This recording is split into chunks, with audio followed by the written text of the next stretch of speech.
News state Madhya Pradesh Chhattisgarh पर आपका स्वागत है। मैं बीरमपुरी गोस्वामी आपको लेकर आया हूँ। देश भर में जो एक ऐसी सीट है जो चर्चाओं में है, सुर्खियों में है, वो सीट है राजगढ़ लोकसभा सीट। इस सीट पर निगरानी को लेकर यहाँ पर कांग्रेस के कुछ लोग हैं और निर्दलीय भी हैं। किस तरह से इस सीट पर सुरक्षा के इंतजाम है और वो कैसे देखते हैं, आखिर गुना में सीसीटीवी कैमरे के बाद जो चर्चाओं में वो सीट रही, वहाँ पे दिग्गज नेता दिग्विजय सिंह पहुँचे और मामले को संज्ञान में लिया, क्या कुछ घटनाक्रम रहा। लेकिन राजगढ़ लोकसभा सीट के स्ट्रॉन्ग रूम पर यहाँ पे कुछ नेतागण यहाँ पे मौजूद है, कैसे वो सुरक्षा के इंतजाम देखते हैं। आपका बहुत बहुत स्वागत है सर, क्या कुछ देखते हैं, आपका न्यूज स्टेट में स्वागत है। धन्यवाद जी। हम यहाँ पर जो स्ट्रांग रूम में मशीनें रखी हुई हैं उसको क्लोज सर्किट टीवी से कवर करा गया है। तो हम लोग due to permission of the district administration हमारे लोग 8-8 घंटे की ड्यूटी से क्लोज सर्किट टीवी पे उन मशीनों को तो नहीं देख पा रहे, वो तो स्ट्रांग रूम के अंदर है, लेकिन स्ट्रांग रूम के ताला, उसके गेट, गैलरी में जो पेट्रोलिंग हो रही पैरामिलिट्री की, उस सब को हम देखते रहते हैं। और हमें पूरा विश्वास है कि यहाँ पर तो लोकल पुलिस, एसएफ और पैरामिलिट्री फोर्स बिल्कुल ईमानदारी से काम कर रही है। हमें शंका है कि ईवीएम हैक हो सकती है, क्योंकि मंगल ग्रह पर जाने वाले यान भी रिमोट से चलते हैं।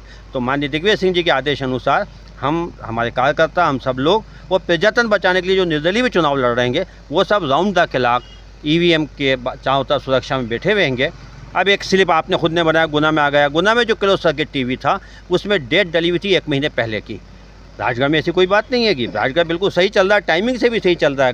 तो एक शंका की बात है कि इलेक्शन कमीशन जैसा बड़ा मामला है, सबसे बड़ा महाकुंभ है, उसमें सीसीटीवी के कैमरे की टाइमिंग ही गलत चल रहे हैं। गुना की ऐसी शंका हुई थी, तो हमें ज़रूर इससे बल मिलता है कि समथिंग इज़ रॉन्ग, कुछ तो गलत है। इसलिए हमारे लोग राउंड द क्लॉक यहाँ पे बैठे हुए हैं। कांग्रेस पार्टी की ओर से आप यहाँ पे सुरक्षा में लगे हुए हैं, कितने कार्यकर्ता यहाँ पे हैं? देखिए, उसके लिए एक गाइडलाइन होती है कि 8-8 घंटे के लिए, क्योंकि लेबर का श्रम विभाग का एक नियम है, तो हमारे 3 कार्यकर्ता 8-8 घंटे की ड्यूटी से रोस्टर में यहाँ पे सीसी की जो क्लोज सर्किट टीवी है उसके सामने बैठे रहते हैं। कोई शंका, कोई संदेह, क्या स्थिति निर्मित हुई है अभी आपकी ड्यूटी? 100% शंका संदेह है कि ईवीएम हो सकती है। हम इसीलिए यहाँ बैठे हैं। यहाँ पर सुरक्षा के इंतजाम को, सुरक्षा से हम बिल्कुल निश्चित हैं, सुरक्षा बहुत अच्छी हो रही है। मैं इलेक्शन एजेंट होने के बाद भी जब तक अपना कार्ड दिखा के अंदर एंट्री नहीं, इस पर रजिस्टर में एंट्री नहीं करता, मैं अंदर नहीं जा सकता। माननीय दिग्विजय सिंह जी आए थे, जो प्रत्याशी हैं, वेल नोन पर्सनालिटी हैं, लेकिन रजिस्टर में आप उनके साइन भी देखिए, उनके पास भी एक पहचान चिन्ह था। तो पुलिस से, सीआरपीएफ से और पैरामिलिट्री से हमें पूर्ण संतुष्टि है कि सुरक्षित है। प्रशासन से भी हमें पूरा विश्वास है कि प्रशासन इलेक्शन कमीशन की गाइडलाइन के हिसाब से संपूर्ण सुरक्षा कर रहा है, उसमें हम सहमत हैं।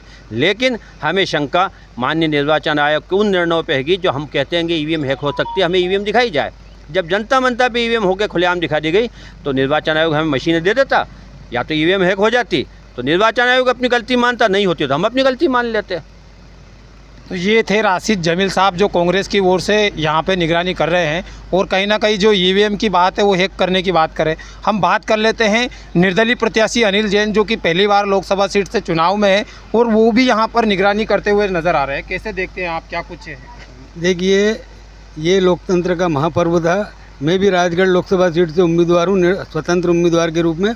लेकिन मेरी शंका, यहाँ पे जो पहरेदारी या स्ट्रांग रूम बना है उस पर जो ईवीएम रखी हुई है, जब आप गूगल हैक कर सकते हैं, आपका अकाउंट हैक हो सकता है, तो ईवीएम क्यों नहीं हैक हो सकती? इसलिए हम 24 घंटे इस प्रांगण को छोड़ के कहीं नहीं जा रहे हैं, यहीं रुके हुए हैं।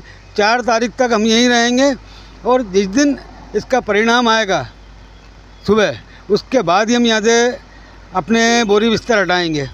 अंदर देखिए 3 लेयर की सुरक्षा है, उसमें कहीं कोई परेशानी नहीं है।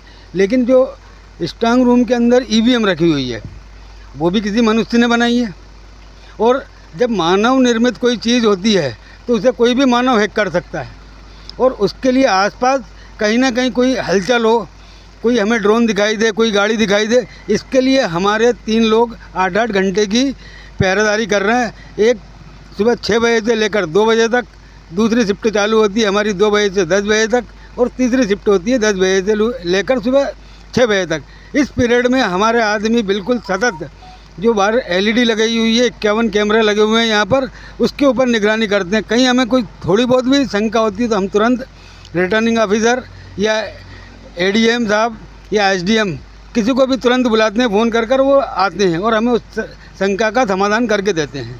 अभी 2 दिन आंधी तूफान की चर्चा थी और यहाँ पे भी कहीं ना कहीं कुछ बात सामने आई थी, कैसा क्या कुछ रहा है? नहीं, आंधी तूफान तो एक प्राकृतिक चीज़ है, कुछ तार वार हिल गए थे और जो हमारा जो एलईडी है कि उसमें अंधेरा दिखा था, तो फिर हमने प्रशासन से अनुरोध करा, तो जो कमरे में उनका कंट्रोल रूम है उस पर जो डिस्प्ले था उन्होंने हमें पूरा दिखाया और उसमें कोई ऐसी हमें शंका वाली बात नहीं आई। अब तार वार कोई हिल गया था, उसे ठीक करके उन्होंने वापस ठीक कर दिया है। वो 5-10 मिनट की बात थी। एक बार लाइट चली गई थी, जनरेटर अच्छा चल रहा, बैकअप इमीडिएट आ गया था। अंदर की व्यवस्था इसमें कोई समस्या नहीं है, हवा पानी से भी समस्या नहीं है। समस्या है कि माननीय निर्वाचन आयोग पे शंका की, तो शंका का समाधान माननीय निर्वाचन आयोग को करना है, जब करते। तो दूसरा ये है कि जो आप लगातार बात करें कि ईवीएम मशीन हैक हो सकती है, ये हो सकती है, तो उसका कैसे क्या निराकरण देखते हैं, क्या कुछ है? देखिए, ईवीएम मशीन निर्वाचन आयोग जैसा हमारी 26 राष्ट्रीयकृत पार्टियों के ना हमें उपलब्ध कराए, हमारे इंजीनियर उसको उनके सामने हैक करके दिखाएंगे। लेकिन जब वो मशीन ही नहीं देखा दे रहे तो हम किसको हैक करें? जनता मंत्र पे कुछ मशीनें हैक करके दिखाई गई थी, लेकिन हम चाहते हैं विधिवत निर्वाचन आयोग हमें मशीनें दें, हम पब्लिक प्लेस पर उनको हैक करके दिखाएंगे। अगर हम नहीं दिखा पाए तो हम माफ़ी मांग लेंगे, और अगर हमने हैक कर दी तो निर्वाचन आयोग को माफ़ी मांगना चाहिए। अभी जो आपके प्रत्याशी हैं दिग्विजय सिंह जी, वो कितनी बार यहाँ पे आए? वो एक बार आए, क्या कुछ देखा, क्या कुछ नहीं, आपको क्या सलाह, कुछ निर्देश देके गए? नहीं, हमसे कहा शाबाश, अच्छा काम कर रहे हो, लोकतंत्र को बचा रहे हो, संविधान बचा रहे हो, इसी जिम्मेदारी से भारत के नागरिक के रूप में काम करो। हम सबकी पीठ थपथपा के गए। तो ये थे स्ट्रॉन्ग रूम राजगढ़ से सीधे आपको दिखा रहे थे, जहां पर लगातार कांग्रेस के नेता हैं और कुछ निर्दलीय प्रत्याशी भी है जो बात कर रहे हैं कि कहीं ना कहीं जो ईवीएम मशीन है वो हैक हो सकती है। तमाम सवाल और प्रश्न चिन्ह यहाँ पे खड़े होते हैं, लेकिन इनका कोई जवाब नहीं है। बिरमपुरी